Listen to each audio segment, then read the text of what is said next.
Okay, 200 kgs of Dolomitic lime, agricultural lime. It's slightly messy when you transport it in your car.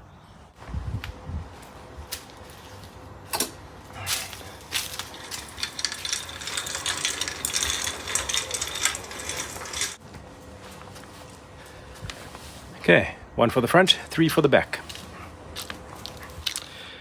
Goeiemiddag mense. That's my lawn at the moment. It's looking a lot better since we did the Novatec NKCA application, which was 3 weeks ago. Definitely started to look a little bit darker green.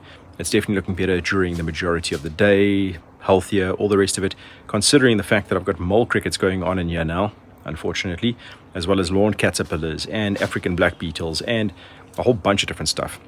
And with that in mind, it's still doing pretty darn good.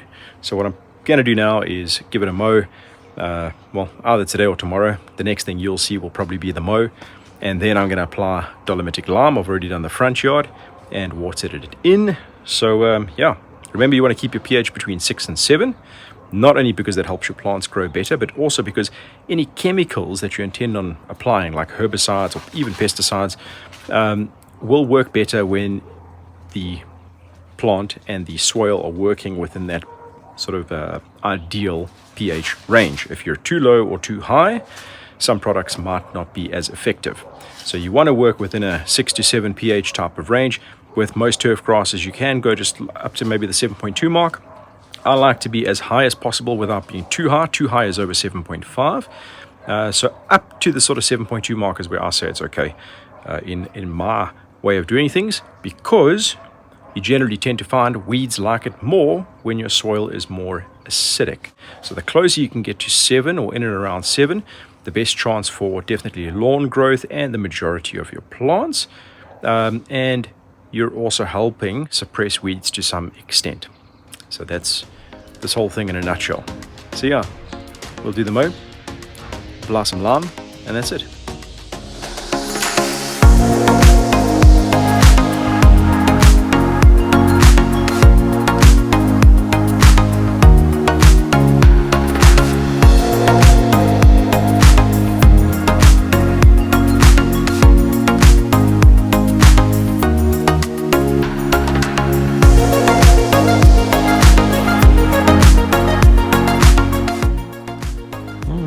So I definitely think we're on the right track for autumn. I'm greening up. It's looking a little bit better than it did in summer, and that's all because of pH. My goodness. Okay, so obviously I've still got a lot of undulations that have been happening now with all the work that's been done in this yard, cutting out the beds and taking that lawn sod, putting it under the tree. That's very uneven. Like I didn't even film there because it looks horrible. It's like trying to navigate a motocross track. But you're all over the place. There's big old dongas over there, big old dongas over there. But for the most part, the lawn is looking really nice. And I think if it was just a bit smoother, or a lot smoother, I would be getting a proper cut at this 15 mil. So yeah, anyway, we'll leave it at that. And tomorrow we'll come back and do the lime application. It's a little bit too late now. It's time for me to go light a fire. It's a Saturday afternoon and I am South African, so it's braai time. Yeah, we'll see you tomorrow. Goeiemôre alweer. I've got Samuel helping me with pruning trees today, and I'm going to do the lawn and beds and rearranging some plants and stuff. But yeah, enough chit chat. Let's get some lime out.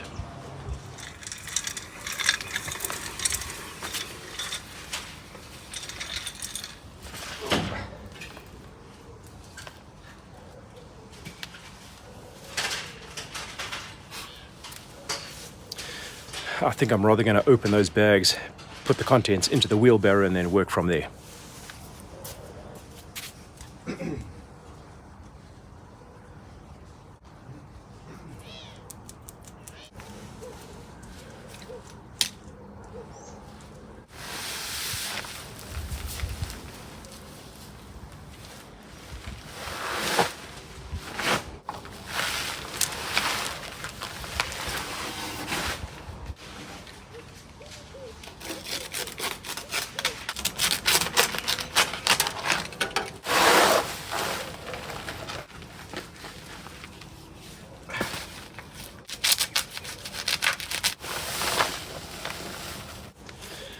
Now I'm going to use the combination of a little cup and my little handheld spreader, but I've got to say the weight that's in here is a lot more than the usual 2.5 grams of granular fertilizer, sorry, 2.5 kilograms of granular fertilizer.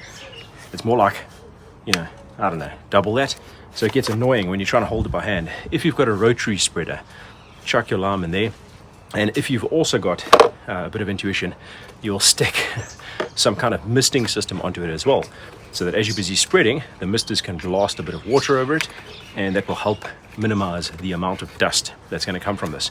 In agriculture, the guys will tow a big spreader behind a tractor or something, and that's, well, in most cases not got the misting system on it, but in the more advanced and the guys who've got a bit more money, their systems will have a type of irrigation system on it, or mister, and then as you're busy spreading it from behind the vehicle, then you're obviously not in the dust quite as much, and it's being minimized by the misting water going over the top of it.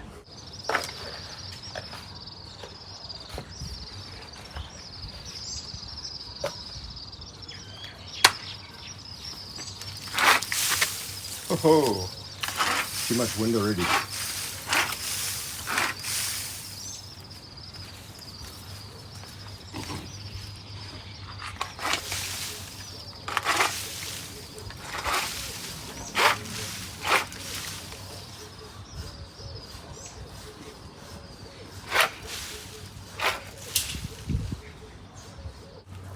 I think this little guy has stopped working. Oh well, we'll shake it out.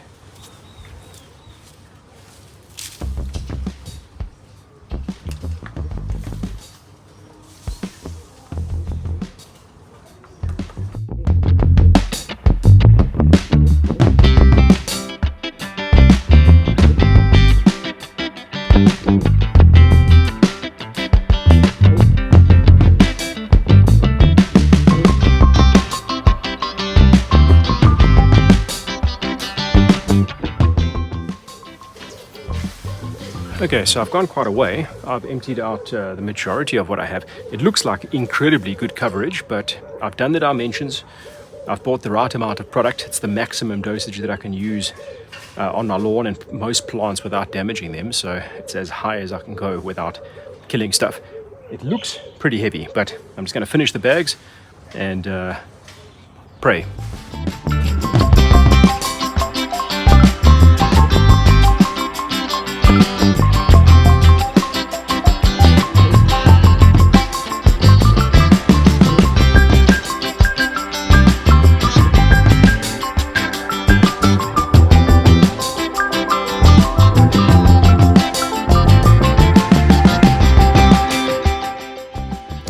Alright, so I've done the whole yard. I've used up almost everything. I left a couple of kilos in the wheelbarrow, which I'll store in the garage. You can't have that stuff get wet. Just in case I pick up that I'd missed a patch or need to work it into a bed or flower pot or something like it.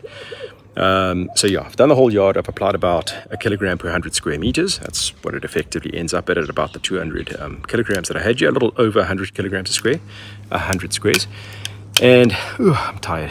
I'm nice and dusty. I'm going to go shower, and I'm going to turn on the irrigation in the interim and just get this watered in, because if it doesn't get watered in, it ain't going to do nothing. Just an observation before I go and take a shower is that you might think that when spreading this lime that on, let's say, like my yard's a slope, so if you spread it at the top of the slope, your brain will tell you, no, it's going to kind of run down the slope. It won't.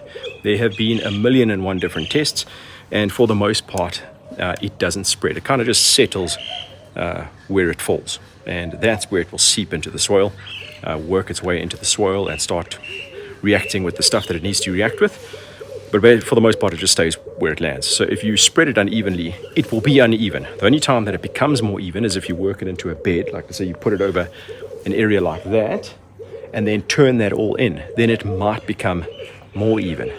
But if you turn in a weird way, it won't be even. So who cares? Anyway, let me go take a shower and we'll finish the video later.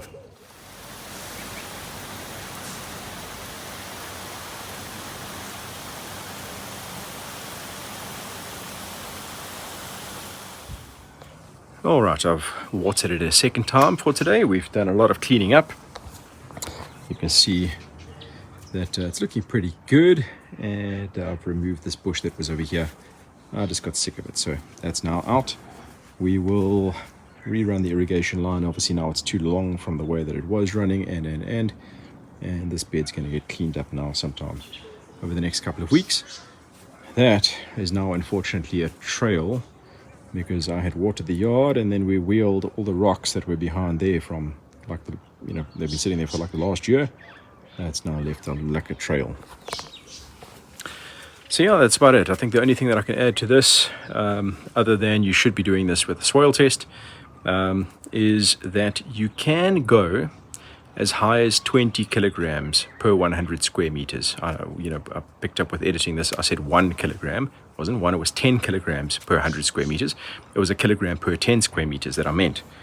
But obviously I had too much lime dust on my nose, so my brain wasn't functioning. But yeah, that's about it. We'll see how this goes over the next few weeks. Thanks for watching. Like, subscribe, share this with your buddies. We'll see you on the next one. Cheers.